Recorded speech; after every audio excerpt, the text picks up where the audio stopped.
The conference room smelled like ozone and expensive unearned confidence. It was one of those fishbowl rooms, all glass and brushed aluminum, designed to make everyone inside feel exposed and everyone outside feel excluded. At the head of the table sat Trevor.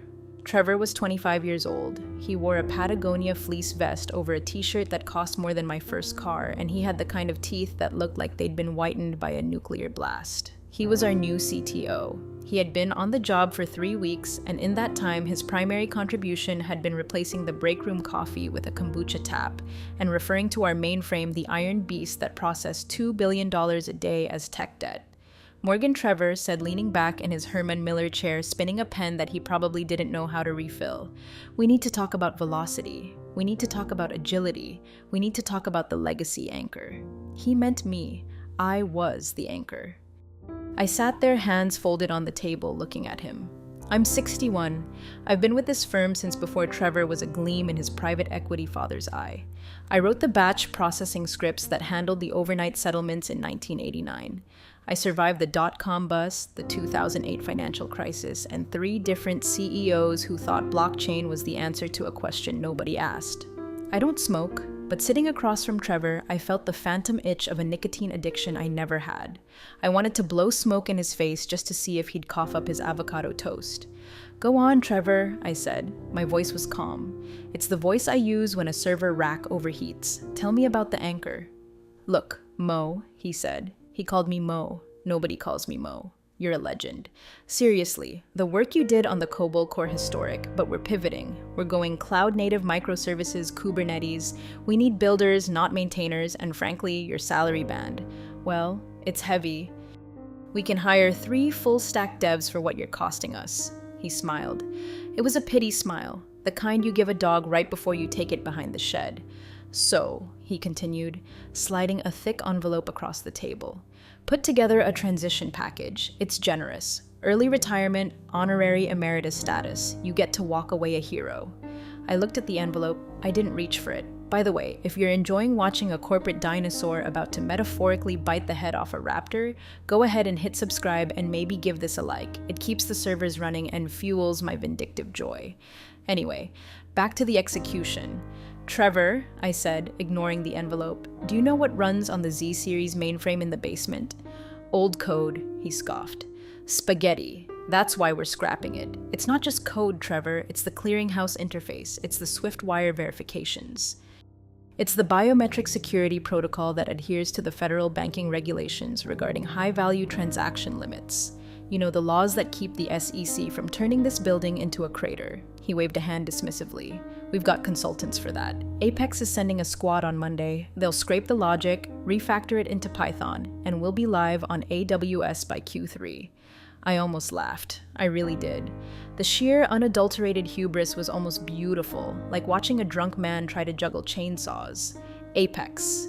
He thought a team of 22-year-old consultants who learned coding from YouTube tutorials could parse 30 years of assembly language and JCL scripting in a weekend. So, effective immediately? I asked. Effective immediately, Trevor nodded. We need your badge and your laptop. Security will escort you out. Standard protocol, nothing personal. I stood up. My knees popped. A sound like a dry twig snapping in a dead forest. I smoothed out my skirt. I didn't look at the envelope. I reached into my purse and pulled out my ID badge, the chipped plastic card that had been my passport to the inner sanctum for 4 decades. I placed it on the table, then I reached into my pocket and pulled out my RSA hardware token, the little fob with the changing numbers. I placed it next to the badge. Is that everything? Trevor asked, eyeing my purse as if I might be stealing staplers. That's everything the company owns, I said. I didn't mention the other thing, the thing they couldn't take. The thing that wasn't in my purse, but in the ridges of my thumb and the unique pattern of my iris, the biometric hash stored in the deepest, darkest, read-only sector of the mainframe security kernel. The hash that I had hard-coded into the system 10 years ago after a Russian botnet tried to brute force our admin accounts. The hash that required my physical presence to authorize any changes to the core settlement logic. Trevor didn't know about it. Why would he? He'd never read the documentation. He probably thought documentation was a Netflix genre. Good luck, Trevor, I said. You're going to need it. We make our own luck. He grinned, tapping his temple. Disrupt or die, right? Something like that, I said. I walked out of the conference room. I walked past the open plan office where the junior developers sat on beanbag chairs wearing noise-canceling headphones, typing code that would likely break the moment it touched real data. I walked to the elevator. I didn't look back. The security guard, an old-timer named Derek, looked surprised to see me with a cardboard box. "Everything okay, Miss Reyes?" "Fine, Derek," I said. "Just upgrading my operating system." I walked out into the Carolina sunshine. It was gray and industrial, smelling of exhaust and wet pavement. It smelled like freedom. I got into my 2014 Honda Accord. I didn't cry. I didn't scream. I adjusted the rearview mirror and checked my lipstick. "Disrupt or die," I whispered to myself. I put the car in drive. I was going home to water my hydrangeas, and then I was going to wait because I knew exactly how long it takes for a system to realize its heart has been ripped out. About 48 hours. Monday morning was going to be interesting. My garden is a lot like a mainframe if you think about it. It requires structure, patience, and the ruthless elimination of bugs. Saturday morning, I was knee-deep in mulch, pruning the dead heads off my hydrangeas. The soil was cool and damp under my gloves. It was the first time in 20 years I hadn't spent a Saturday morning checking the server logs over coffee. Usually my weekends were punctuated by the phantom buzzing of my phone, alerts, warnings, the heartbeat of the firm. Today, the phone sat on the patio table, silent. It was a silence that felt heavy like the air before a thunderstorm. I made tea, Earl Grey hot, not the kombucha sludge Trevor was pumping into the veins of my department. I sat on my porch and watched a squirrel trying to break into the bird feeder. I named him Trevor. He was persistent, annoying, and ultimately destined to fail because I had engineered that feeder with the same paranoia I applied to the firm's firewall. Around noon, the first text came through. It was from Elliot, a junior engineer I'd hired 2 years ago. Elliot was a good kid. He actually knew what a pointer was, which put him in the top 1% of the new hires. "Mo, are you really gone?" "The vanguards are here."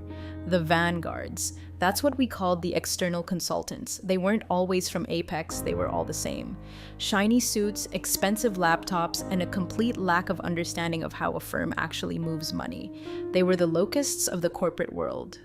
I took a sip of tea and didn't reply. I could picture it perfectly. The conference room would be filled with whiteboards covered in meaningless diagrams, circles, and arrows, synergy written in red marker. They would be talking about decoupling the monolith. They would be looking at my code, millions of lines of COBOL, JCL and CICS transaction definitions, and treating it like toxic waste. They didn't understand that the monolith wasn't just a pile of rocks. It was a load-bearing wall.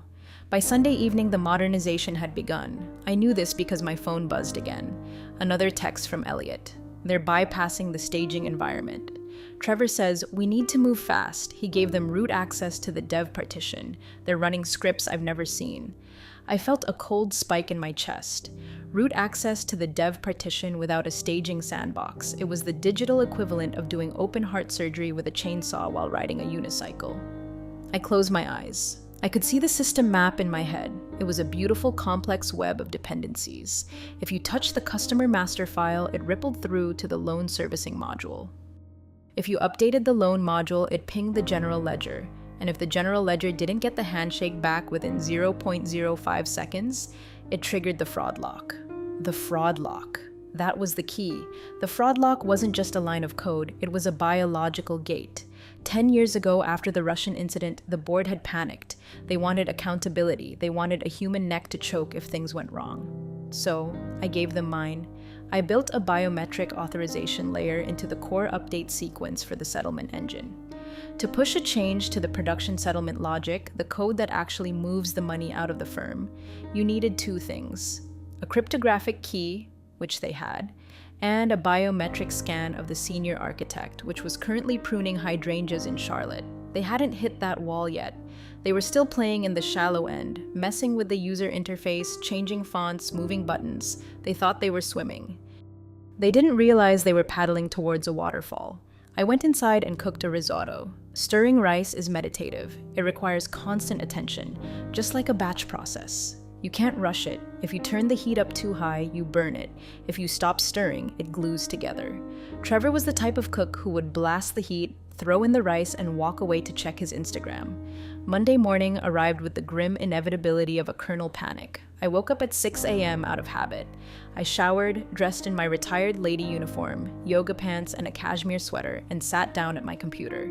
I wasn't logging into the firm's VPN. That would be illegal. But I still had access to the public-facing status page, the one customers see status. All systems operational lies, I whispered to the screen. Knew what was happening inside that building. The consultants were probably high-fiving. They had likely refactored the login screen and pushed it live. Look at us. We're agile. We changed the color of the submit button to disruptive blue. But deep down in the basement in the climate-controlled server room where the air is kept at a crisp 64 degrees, the mainframe was watching. It was seeing these new unfamiliar commands coming down the pipe. It was checking its access control lists. It was looking for a fingerprint that wasn't there. It was waiting. And so was I. I poured another cup of Earl Grey. Elliot, I thought, staring at my phone. Don't do it, kid. Don't try to fix it. Just let it burn. But I knew he wouldn't. He was too young. He still had hope. He still thought competence mattered. He was about to learn the hardest lesson of his career. You can't patch stupid. The cracks started showing on Tuesday. It wasn't a total collapse. Legacy systems don't usually explode all at once. They die by 1,000 cuts. It started with the audit logs. In finance, if you don't log a transaction, it didn't happen. And if it didn't happen, but the money moved, that's not a bug. That's a felony. I was at the grocery store debating between organic and non-organic avocados. Trevor had ruined the concept of avocados for me, but I still liked guacamole when Elliot called. Not a text, a call. I let it ring 3 times. I wanted to answer. The instinct to fix and to troubleshoot to save the ship was burned into my DNA, but I looked at the avocados. They were firm, unyielding like me. I picked up. Hello, Elliot. Mo. Oh God, Mo, you have to help me. His voice was an octave higher than usual. He sounded like he was hyperventilating in a server closet. Calm down, Elliot. Breathe. What's wrong? The transaction IDs, he sputtered there. They're skipping. We processed the morning batch and the sequence numbers are jumping by tens of thousands. The compliance dashboard is lighting up like a Christmas tree, but Trevor told us to suppress the warnings. Suppress the warnings? I repeated, my voice flat. He told you to mute the fire alarm while the house smells like smoke. He said it's just legacy noise. He said the new microservices handle indexing differently and the old mainframe is just confused. He called the error logs boomer spaghetti in the stand-up meeting. Boomer spaghetti. I squeezed the avocado in my hand. It didn't yield, but my knuckles turned white. Listen to me carefully, Elliot, I said, leaning against the display of artisanal crackers. Do not suppress those warnings. Print them out, email them to your personal account, document that you were ordered to ignore them. But how do I fix the sequence jump? The consultants are trying to force a raindex on the live database. They're doing what? I almost dropped the phone. Raindexing a live transactional database during business hours is suicide. It locks the tables. Nobody can read, nobody can write. The firm effectively freezes. Trevor gave them the go-ahead. He said, "Move fast and break things." Well, I said, a cold calm settling over me. He's definitely got the break things part down. Elliot, listen. Do nothing, not type a single command. If you touch that database while it's reindexing, you will corrupt the pointers. You will turn $2 billion of client data into digital confetti. But the system is slowing down. The brokers are reporting latency. Let it slow down. I said, go to lunch, Elliot. Take a long lunch, Mo. Please just tell me the override code for the table lock. I know you know it. I did know it. It was a hexadecimal string I had memorized in 1997. OX4, a unlock override off PW. It would release the tables, cancel the raindex, and restore sanity. I can't help you, Elliot, I said softly. I'm retired. Remember? I'm an anchor. You don't want an anchor dragging you down. Mo, I hung up. I stood there in the produce aisle, staring at the bananas. My heart was pounding. It went against everything I believed in to let a system fail. Spent my life keeping the lights on. I missed birthdays, anniversaries, and vacations to keep those lights on. But if I fixed it now, Trevor would take the credit. He'd say his agile methodology solved the problem. He'd learn nothing. And next week, he'd do something worse. I put the avocado in my basket. By Wednesday, the small fires were becoming a blaze. Clients were tweeting, "At Ironbridge Capital, why is my app showing a balance of $0? At Ironbridge Capital, I can't transfer rent money. Fix your app. I sat on my couch sipping wine, scrolling through Twitter. The firm's official account was replying with copy-pasted apologies. We are experiencing intermittent technical difficulties as we upgrade our systems to serve you better. Serve you better by locking you out of your own money. Then came the internal leak. Someone, probably Elliot, posted a screenshot on an anonymous IT forum. Showed the CPU usage of the mainframe. It was pinned at 99%. The consultants had deployed a Python script that was querying the entire transaction history for every single user login. It was a denial of service attack, and it was coming from inside the house. I watched the stock price dip just a little. 45 cents. Burn, I whispered. But the real show hadn't started yet. Tomorrow was Thursday, end of quarter. Thursday was settlement day, the day the firm had to reconcile its books with the Federal Reserve. The day massive wire transfers moved between institutions. The day the system had to be perfect, and the day the system would check for the biometric authorization of the senior architect. I checked my calendar. Thursday, 10 a.m. spa appointment. Perfect timing. Thursday morning dawned with the kind of crisp, clear blue sky that usually signals a good day for high-frequency trading. For Ironbridge Capital, however, it was the sky over a battlefield. Quarterly settlement is not a joke. It's not an agile sprint. It is a hard, federally mandated deadline by 4 p.m. Eastern Standard Time. Billions of dollars in commercial wires, international clearings, and interbank settlements must be finalized. If the ledger doesn't balance or if the transmission doesn't go through, the fines start at painful and quickly escalate to congressional hearing. I was at a day spa in South Park, wearing a fluffy white robe and sipping cucumber water. My phone was in a locker turned off. At the firm, I knew exactly what the sequence of events was. 8 a.m. The batch jobs kick off. The mainframe begins aggregating the millions of transactions from the last 90 days. This usually takes 2 hours. With the optimizations Trevor's team had likely installed, it was probably choking on its own vomit. 10 a.m. The first warning bells, the verification hashes wouldn't match. Why? Because the consultants had probably changed the character encoding on the database from EBCDIC, which mainframes love, to UTF-8, which mainframes tolerate but despise without updating the translation tables. 11 a.m. Panic. The settlement window opens, wires need to start moving, but the system is locked in a verify loop. At 11:15 a.m., I was getting a hot stone massage. The masseuse, a lovely woman named Vanessa, asked me if my shoulders were tense. "Not anymore, Vanessa," I murmured into the face cradle. Not anymore. Back at the office, Trevor would be screaming. I could hear it. He'd be standing in the Network Operations Center, NOC, his Patagonia vest damp with sweat. "Just force it," he'd be yelling. "Override the check. We have to send the file." And that's when they would try it. The emergency override. The emergency override is a function I wrote. It exists for exactly this scenario. When the automated checks fail and a human needs to say, "I have visually verified the data and I authorize this transfer despite the errors." But you can't just click OK on a box like that, not for $2 billion. The command requires elevated privileges. Sysadmin level 5. There was only one level 5 account active. Mine, 12:30 p.m. I walked out of the spa glowing. My skin felt hydrated. My soul felt light. I turned my phone on. It vibrated instantly, and then it kept vibrating. It danced across the bench in the locker room like a possessed object. 47 missed calls, 12 voicemails, 88 texts. I scrolled through them. Trevor, 12:05 p.m. Morgan pickup, Trevor, 12:08 p.m. We have a situation. Trevor, 12:15 p.m. Need password for override. Trevor, 12:20 p.m. Seriously, pick up the phone. Elliot, 12:30 p.m. It's the biometrics Mo. The screen says authorization required. Senior architect biometrics. Trevor is losing his mind. He tried to pseudo-past it. The system locked him out entirely. I smiled. A cold, thin smile. The Russian protocol. When the system detects an unauthorized attempt to bypass the level 5 security check, like say a frantic CTO trying to pseudo-force a settlement, it doesn't just say access denied. It assumes a hostile intrusion. It goes into fortress mode. It locks the file system. It disconnects the external gateways. It freezes the assets. And it displays a single prompt on the main console. Critical security lockdown awaiting biometric verification. User Reyes will time out in 3 hours 59 minutes if the biometric scan isn't received within 4 hours. The system assumes the facility has been compromised. It initiates a hard wipe of the encryption keys.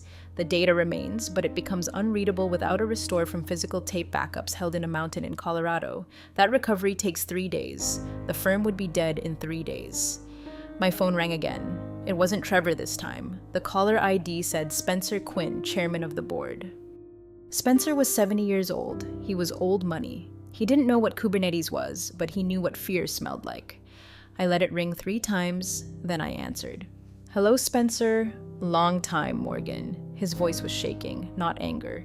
Terror, where are you? I'm in South Park. Just finished a lovely facial. Why the system? It's asking for your thumb. Literally. Trevor says we can't move the money without you. Oh, that I said, checking my nails. That's the fraud prevention protocol. I documented that in 2014. Spencer, page 4002 of the Disaster Recovery Manual. You signed off on it, Morgan. We have 2 hours before the Fed window closes. If we miss the settlement, we are insolvent. We are talking regulatory seizure. That sounds serious, Spencer. Name your price, he snapped. Just come in. Send a helicopter. I don't like helicopters, I said, and I'm retired. I turned in my badge. Remember, Trevor was very specific about the immediate nature of my departure.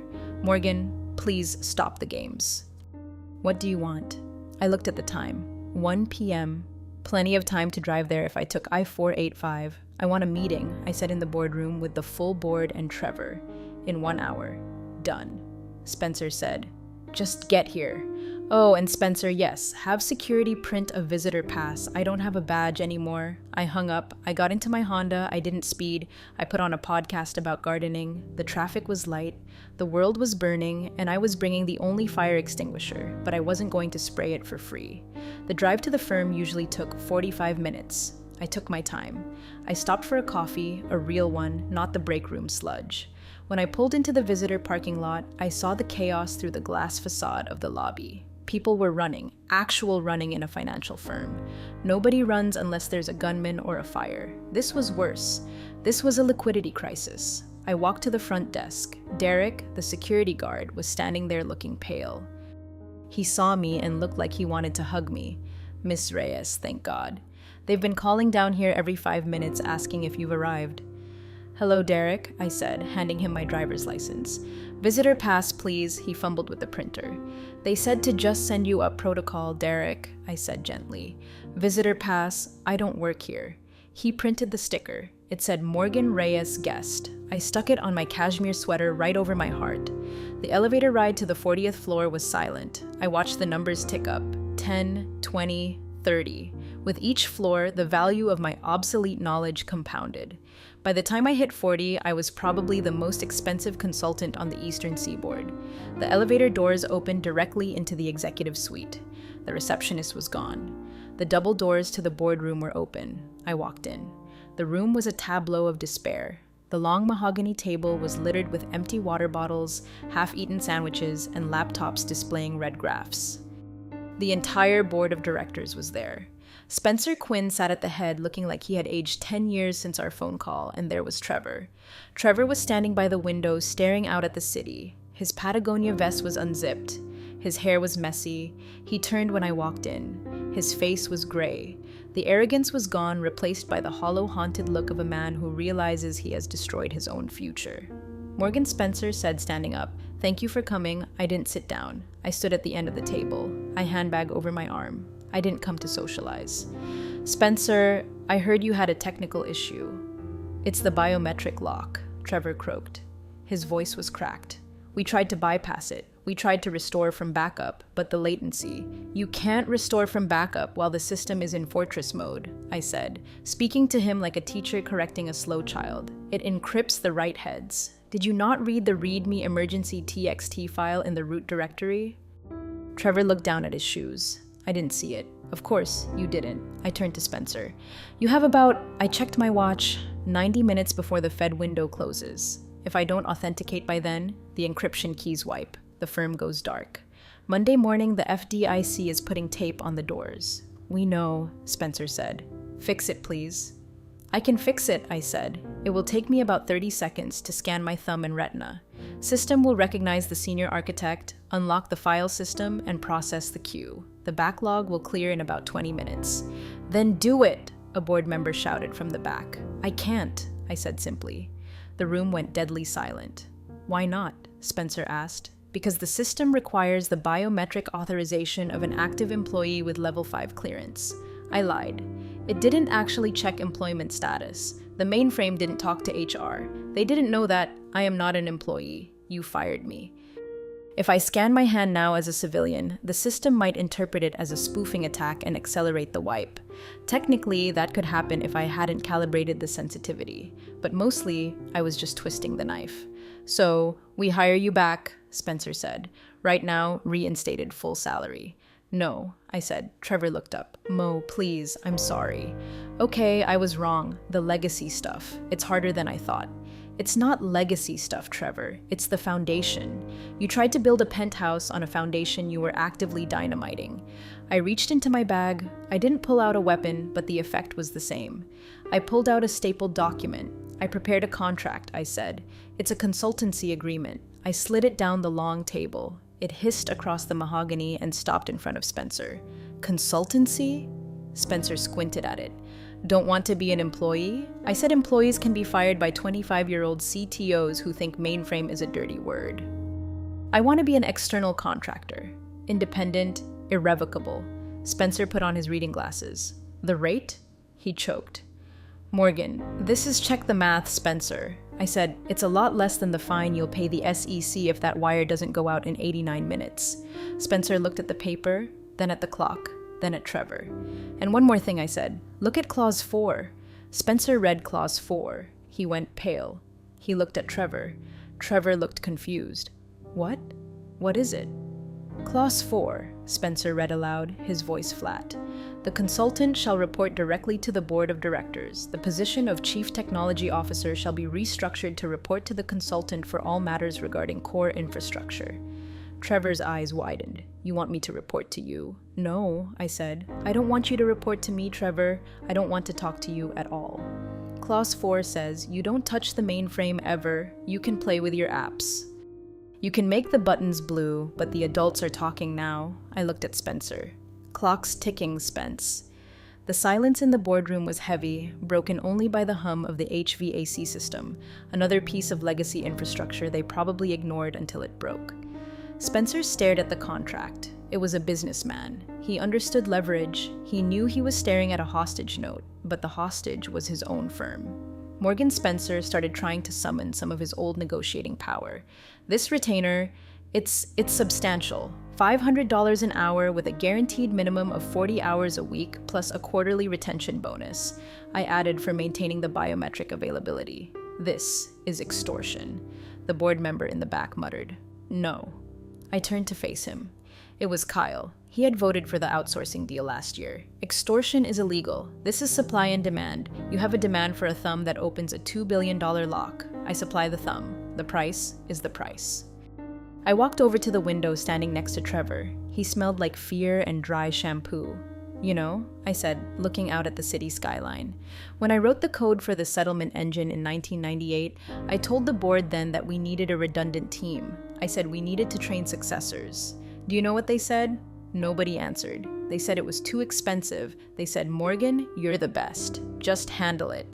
I turned back to the room, so I handled it. I built it so secure that not even God could move money without me. You didn't pay for redundancy then. You're paying for it now with interest.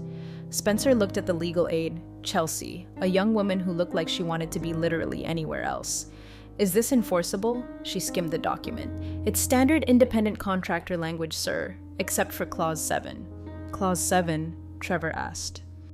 Clause 7 states that the biometric access is non-transferable and that any attempt to coerce, bypass, or replicate the consultant's biometric data constitutes a breach of contract, resulting in an immediate termination fee of, she gulped, $5 million that was hard-coded for fraud liability compliance, I said smoothly. Remember, we needed to ensure that no one could force me to approve a transfer at gunpoint. If the contract is breached, the liability shifts to the firm. You signed off on the original logic, Spencer. I'm just codifying it. It was beautiful. I was using their own compliance rules against them. The biometric system was designed to prevent a criminal from forcing me to steal money. Now, it was preventing the board from forcing me to work for free. Trevor finally spoke up. He looked desperate. Spencer, we can't do this. She's hijacking the department. If she controls the core, my modernization strategy is dead. We can't be agile if we have to ask permission from a consultant every time we push code. Spencer looked at Trevor and he looked at the red numbers on the screen projected on the wall. Time to settlement failure, 11200. Trevor Spencer said quietly, "Shut up." Trevor's mouth snapped shut. Spencer picked up a Mont Blanc pen. "If we sign this, you unlock the system immediately." "Immediately," I said. "And you train a successor." "I will train a team," I corrected properly. "Not boot camp graduates. I'll hire real engineers who understand memory management and race conditions. It will take 2 years. 2 years, Spencer sighed. He looked at the contract again. He looked at the terrified faces of his board. He looked at the potential ruin of his reputation. He signed. He slid the paper across the table. "Welcome back, Morgan," he said, his voice devoid of warmth but full of resignation. I picked up the contract. I checked the signature. I folded it neatly and put it in my purse. "Thank you, Spencer. I look forward to our quarterly reviews." I turned to Trevor. "Give me your laptop." "What?" Trevor blinked. "I need a terminal to access the admin console. Unless you want me to go down to the basement. That might take 10 minutes. We don't have 10 minutes. Trevor hesitated, then handed over his sleek sticker-covered MacBook. I opened it. The keyboard was sticky. Gross. I opened the terminal. I typed in the IP address of the mainframe gateway. The familiar green on black text appeared. Authorization required. Senior Architect Biometrics. I held up my right thumb. I pressed it against the external scanner attached to the podium, the one they used for board votes. I routed the signal through the tunnel. The room held its breath. A green LED blinked on the scanner. On the screen, the text changed. Identity verified. Reyes, M. Access granted. Fortress mode disengaged. Resuming batch processing. A collective sigh swept through the room loud enough to be a wind gust. "It's processing," I said, watching the lines of code scroll by like a waterfall. "The queue is draining. You'll hit the Fed window with about 8 minutes to spare." I closed the laptop and pushed it back to Trevor. "You should really clean your keyboard, Trevor," I said. "Hygiene is important in code and in life." The tension in the room dissipated, replaced by the exhausted slump of adrenaline withdrawal. Board members were loosening ties, checking phones, whispering to each other. They had survived. But I wasn't done. I remained standing. The consultant title wasn't just a pay raise, it was a shield. I looked at the whiteboard where Trevor had drawn his architecture of the future. It was a mess of buzzwords, data lake, serverless, synergy. I walked over to the board, picked up an eraser, and wiped a single line through the center of his diagram. "We need to establish some ground rules," I said. My voice carried. I didn't need to shout. I held the keys now. Spencer looked up, rubbing his temples. "We signed the contract. Morgan, what else?" "Operations," I said. "Effective immediately. No code touches the mainframe without my code review. Not a script, not a patch, not a font change. If Trevor's team wants to pull data, use the read-only APIs I built in 2005. They do not query the database directly ever. That will slow down our development cycle." Trevor protested, trying to rally. "We have features promised for Q4, the mobile wallet integration." "The mobile wallet can wait." I said solvency cannot. I looked at Kyle, the board member who had called it extortion. "Kyle, do you remember 2009? He looked uncomfortable. "DDoS attack. The DDoS attack." I nodded. "Christmas Eve. Russian hackers hit the firewall with 40 gigabits of traffic. The entire network was buckling. Everyone went home. Who stayed?" Kyle looked at the table. "You did?" "I stayed for 36 hours, I said. I rewrote the packet, filtering rules by hand in real time while the attack was happening. I routed the traffic into a black hole I built on the fly. I saved this firm $40 million in fraud that night. And do you know what? I got a bonus. Someone guessed. I got a mug. I said a branded travel mug. It leaked. I let that hang in the air. I'm not doing this for a mug anymore. This contract isn't just about money. It's about respect for the complexity of what keeps this place alive. You treat technology like it's a commodity, like you can buy it by the pound. It's not. It's a nervous system. You just tried to perform a lobotomy with a spoon, Spencer. He looked at Trevor, who was shrinking in his chair. Trevor, Spencer said, you're off the infrastructure committee. What? Trevor stood up, but I'm the CTO. Not for long, perhaps, Spencer muttered. Morgan is right. We came too close. You're reassigned to the customer experience division. Focus on the app colors. Leave the plumbing to Morgan. But sit down, Trevor, Spencer barked. It was the first time I'd heard him raise his voice at the boy wonder. I felt a warm glow in my chest. It wasn't just victory, it was justice. It was for every engineer who had been told their work was obsolete by someone who couldn't parse a CSV file. I'll need an office, I said. Not a cubicle, an office with a door. Take the corner one. Spencer said it was intended for the new vice president of innovation. We won't be hiring one. Good. I said I want my old team back. Elliot, Sarah, and bring Derek up from security. He needs a raise and I need someone at the door who knows my name. Fine. Spencer waved his hand. Whatever you want, just keep the green light on. I looked at the screen on the wall. The progress bar was at 98%. Settlement complete. Funds transferred. 2,140,500,000 sent status. Balanced. Pleasure doing business with you, I said. I picked up my purse. I walked past Trevor. He looked like he was about to cry. Don't worry, Trevor, I whispered as I passed him. You can still scrum, just not on my servers. I walked out of the boardroom. The air in the hallway felt different. It wasn't stale anymore. It felt like my air. I checked my phone. 3:45 p.m. I could still make it back to South Park for a late lunch. I had a sudden craving for a very expensive steak. The following Monday, the atmosphere at Ironbridge Capital had shifted. The Move Fast and Break Things posters had been taken down. In their place was a palpable sense of caution. I arrived at 9 a.m. I parked in the spot marked reserved, which used to belong to the VP of Innovation. When I walked onto the IT floor, the silence was instant. The junior developers usually had their heads bobbing to techno music, stopped typing. They looked at me with a mix of fear and awe. I wasn't just the old lady from the basement anymore. I was the one who had brought the board to its knees. Trevor was nowhere to be seen. Rumor had it, his office had been moved to the annex building, the one next to the parking garage where the HVAC is loud and the Wi-Fi is spotty. He was now the head of digital aesthetics. He was in charge of fonts, was a fitting purgatory. I walked straight to the network operations center. Elliot was there staring at a monitor. He looked like he hadn't slept in 3 days. Mo, he whispered when he saw me. Is it true you're back? I'm consulting Elliot, I said, putting my bag down on a desk. It pays better, and I don't have to attend HR seminars. He looked at me like I was a superhero. The system, it stabilized immediately after you scanned. What did you do? I authorized the batch, I said, and then I rolled back the consultant's changes. All of them were back on the version 4.2 kernel, but that's the 2018 build. Elliot said exactly. I said it works. We'll upgrade when we have a plan, not a hallucination. I clapped my hands. All right, everyone, listen up. The room of 20-somethings turned to face me. My name is Morgan. I am the senior architect for the last month who have been led to believe that speed is the only metric that matters. That is a lie. In this building, accuracy is the only metric that matters.